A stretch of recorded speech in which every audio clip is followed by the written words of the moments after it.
guys, welcome! In this video, we'll look into all the different ways to maximize our Meteor Storm skill. The Meteor Storm is an area of effect skill which can potentially deal tons of damage. In addition, with the proper equipment, it can be built to have no cast time, meaning we can dish out continuous massive damage to multiple targets. This skill can be obtained through runes. I previously made a video on the Meteor Storm rune path. If you haven't seen that yet, I'll have it linked down below. In this video, we'll look into which runes to prioritize, which equipment to get, and what are all the different enchantment, buffs, pets, and skills that can supplement our Meteor Storm skill. Alright, without further ado, let's begin. When you first get your Meteor Storm, you would notice that on its own it would have low damage and a very long cast time. As it is, it's not yet viable for farming. Work on getting it to level 4 first, then prioritize getting the Meteor Storm Fire Pillar and Fire Pillar and Power runes. Each Fire Pillar and Power rune will enhance your Meteor Storm damage by 50%. In addition, you can unlock the double Fire Pillar rune which will summon a fire column to 2 random targets. These Fire Pillar and Power runes are a multiplier to your Meteor Storm damage, so prioritize completing this set next. Then go back to leveling up your Meteor Storm to level 6 or level 7. Just note, however, that these higher MS levels will in fact have more damage but will also consume more SP. In terms of equipment, we have to prioritize items and item sets which has cast time reduction effects. Initially, Meteor Storm has a whopping 15-second cast time. As it is, it's definitely not viable for farming, PvP, or anything actually. Before you cast it, your target have already run away. Thus, the goal is to have enough cast time reducing items as possible to achieve that insta-cast Meteor Storm. In this video, I'll be presenting the different cast time reducing items, weapons, and various alternatives. In addition, other than equipment, I'll also be showing other ways to decrease cast time. There is a lot of flexibility and variables that we can play around with, so take the following equipment sets as suggestions only. You can definitely personalize your build to your own preference. Alright, let's start with the foundation of our equipment set. First, we have the Staunch set comprised of the Staunch Cape and the Staunch Shoes. This set will give us less 10% cast time. Next, we have the Orleans set comprised of the Orleans Server and the Orleans Gloves. This set will give us less 20% cast time. Next, the Robe of Cast will give us another 10% cast time reduction. At this point, we already have 40% cast time reduction. Next, for the headgear, Magic Eyes will give us yet another 10% cast time reduction. However, note that this will increase our SP cost by 20%. I find that you can counter this effect by equipping an Aira card in your shoes that will not only give +2 int, but also +5 SP regen. Another option for the headwear is the Sunday Hat. A Sunday Hat without refinement will only give less 5% cast time, but having it refined to +10 will boost the cast time reduction to 15%. But of course, this is very pricey and is probably more of a late game option. For the mouth, we can invest in the Angry Snarl which can give less 10% cast time. And of course, most importantly, for our weapon, we have 3 options. First, we have the Leech Staff. This will give less 20% cast time variable and +5 dex. However, the magic attack is quite low, so the drawback is that our magic damage would not be optimum.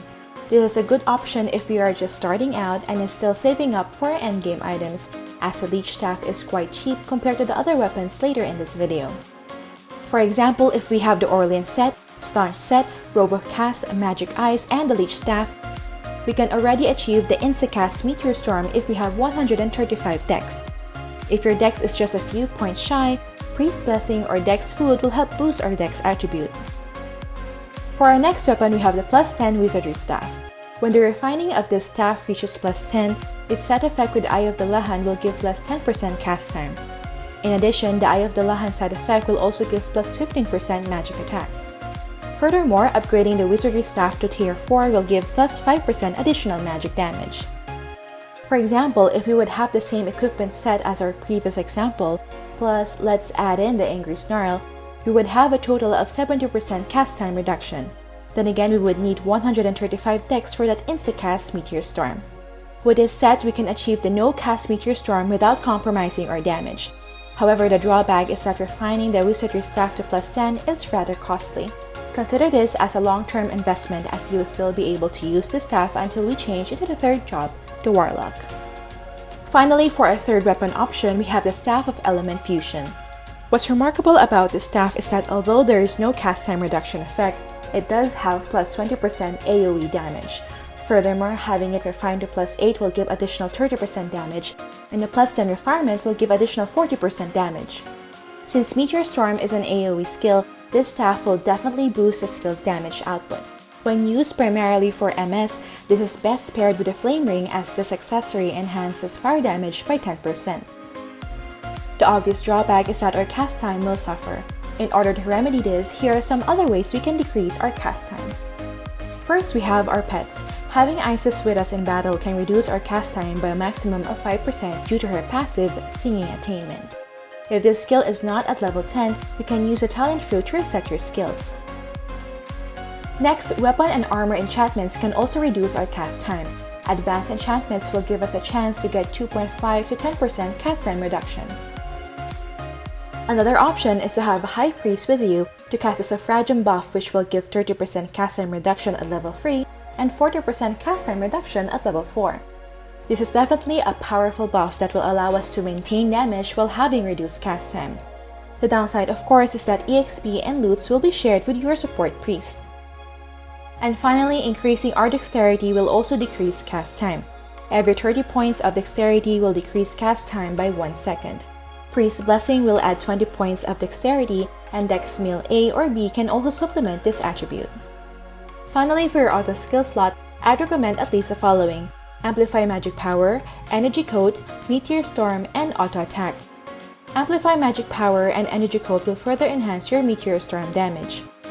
Furthermore, once you reach a job breakthrough, prioritize leveling up Amplify Magic Power to level 20, as this will not only give plus 50% magic damage, but will also enhance one of your elemental damage by 20% when using skills.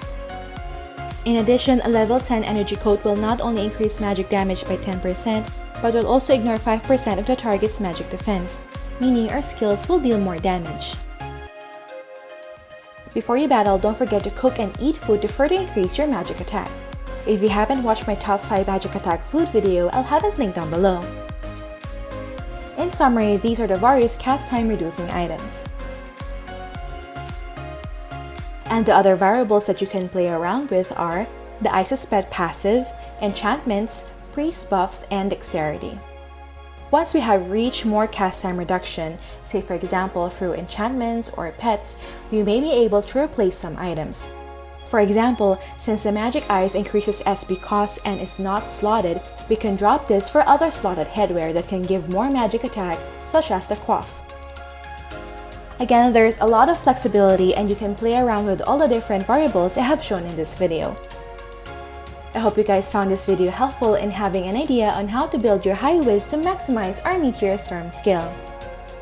Alright, that's it for this video guys. Don't forget to like if you enjoyed watching this guide. If you're new here, I would love for you to consider subscribing by hitting the red subscribe button down below. I would love to have you back. Thank you for watching and see you in the next episode.